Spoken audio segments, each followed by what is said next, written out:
the purpose of this is to hear, what the concerns, and we've listened to the community leaders.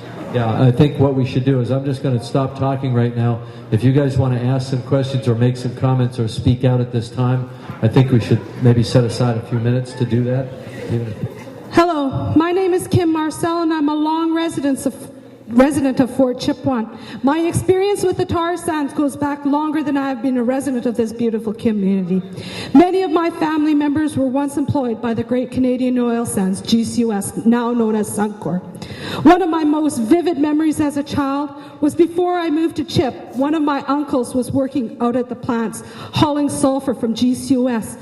And there was a time that I remember having to go with my mom out to his work site to deliver food to him.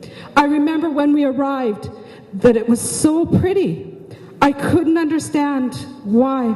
Here in the middle of the winter, the snow was covered in a brilliant blanket of yellow. I remember thinking it looked like a field of dandelions growing in the middle of the winter. If I only knew what I know now, I would have begged my uncle to leave that place of death and destruction, because I had to say goodbye to him after losing his battle with cancer.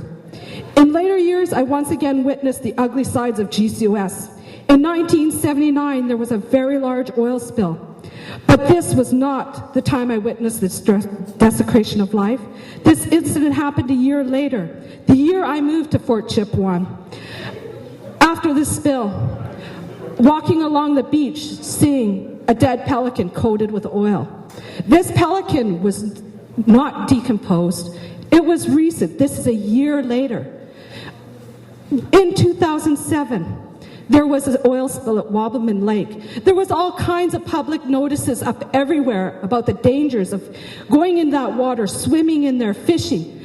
Where were our notices? We didn't know. I talked to some people they didn't even see. They never saw the notices. We were swimming in that lake. My mom would joke that we were swimming in there so much that we were going to sprout gills. The government have let us down. They didn't warn us about this. They didn't give us any health advisories. If my mom had known, do you think she would have let us within 10 feet of that water? And now we hear stories about cooling towers, having leaky valves, tailings ponds dripping into the lake, raw sewage being dumped in the river. Where are those government officials? I thank you, Mr. Cameron, for taking the time to come and hear our piece, because that's more than our government will give us.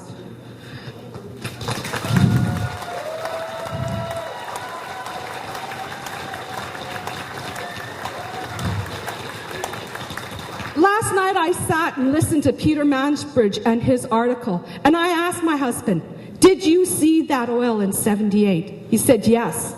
I said, did you see anybody come out with booms to clean it up? He said, no, nada, no one. I said, did you see anybody give you any notices of health risk? He said, no one. To see that oil a year afterwards, we were in that water.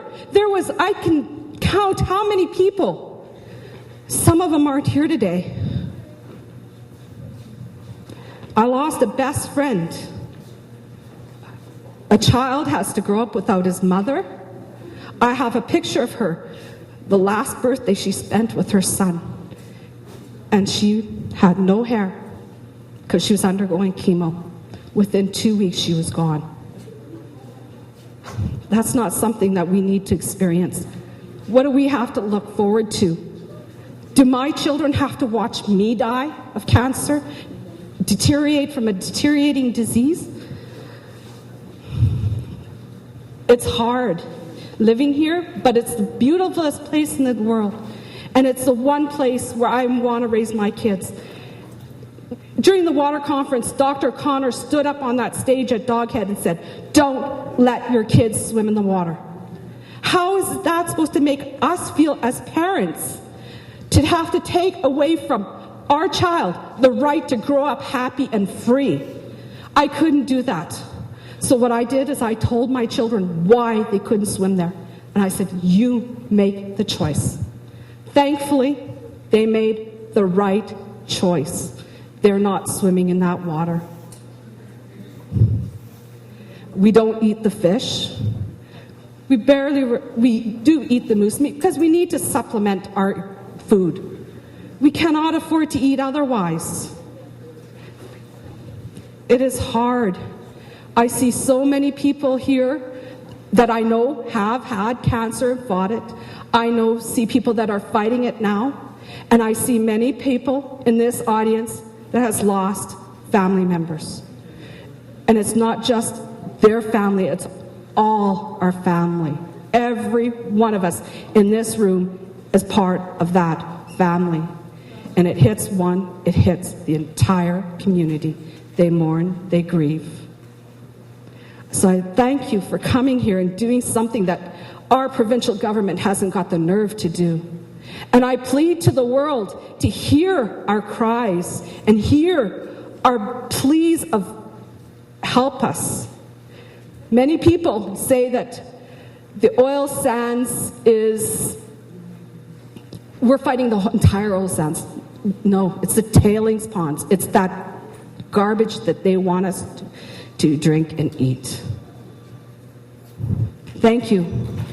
Long ago, our people died of old age and natural causes. That is not the case today. When talking about the high levels of PAHs and metals and minerals in our waters, the government claims it's because of natural hypotheses.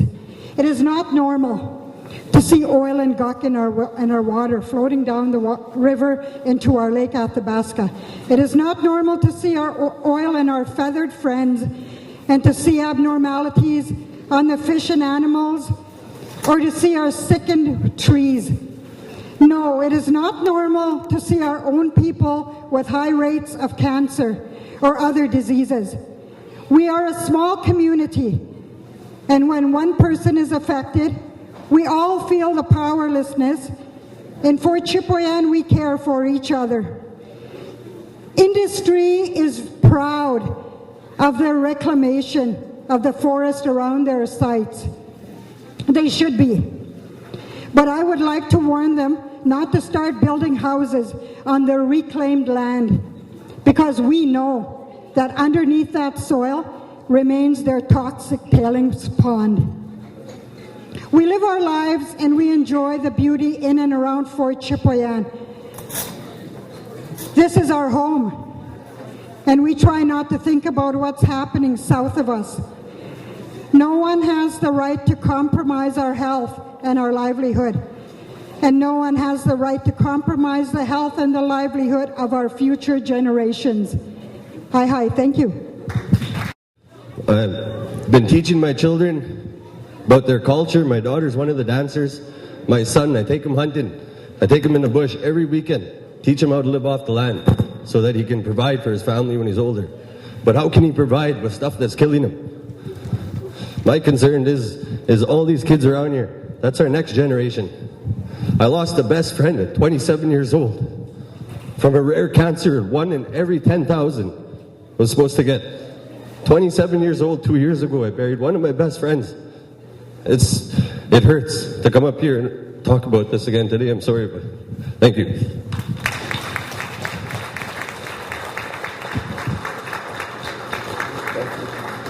Thank you. I'm just an old elder here. I was always speaking on behalf of the children for education, because that's the only thing we have left. We've got nothing else left. We can't live off the land. We can't drink the water.